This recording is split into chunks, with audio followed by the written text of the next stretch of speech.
Yeah, Felicia, joining me now is former Palm Beach County State Attorney Dave Aronberg, who is very familiar with this case. Dave, thank you so much for taking the time to talk with us. Let's start with the fact that Ruth is representing himself. I'm sure you've prosecuted cases where the defendant is representing themselves. What kind of challenges does this pose? Tiffany, there's an old saying, he who represents himself has a fool for a client, and that's true here. Prosecutors don't like this because it creates a circus atmosphere. This guy doesn't know the rules of evidence. He's going to try to create a sideshow. He does have standby counsel, though. He will have two experienced public defenders available to him. Whether he takes their advice, we'll see. He's going to be all over the place. And it's too bad for him because he could have a legitimate defense to try to get the lesser charges as opposed to the big charges, which will keep him in prison for life.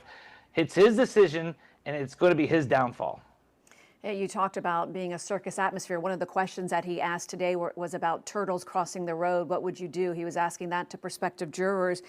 So how will the judge oversee this trial? I mean, how much leeway can she or will she give him? Well, she has said that if he makes any sudden movements, he will be tackled. He's going to be wearing leg shackles, and so the law enforcement that are in the courtroom will be ready to jump on him because he's a dangerous guy. I mean, look what he's being accused of, and he also has a past. He's an ex-felon, which is one of his charges, ex-felon in possession of a firearm. So the judge is going to run a tight ship here and is going to make sure that although he has the right to defend himself and he has a right to a fair trial, he does not have the right to put other people at risk. He doesn't have the right to create a circus out of a trial. And Dave, how would you expect Ruth to frame his defense?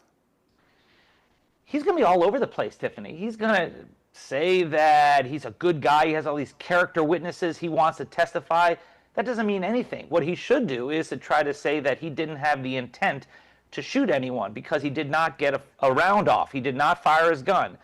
But instead of going down that road, he's probably just going to go on tangents.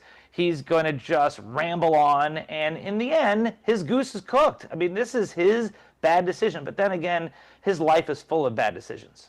Yeah, and Dave, finally, what role does jury perception of his demeanor and of his appearance play? Jurors are very perceptive. They are watching the defendant throughout the whole process. They are going to see this guy as a person whose elevator doesn't go to the top floor, as someone who probably did do these things, and all the prosecution has to do is show the evidence, like his notes, his handwritten notes, essentially a confession. And the fact is that the Secret Service agent identified him, the lawyer representing himself, as the one who pointed the gun at him. So there's going to be plenty of evidence. The jury's not going to like him. So this thing is headed towards a guilty verdict. All right, former Palm Beach County State Attorney Dave Aronberg, thank you so much for joining us.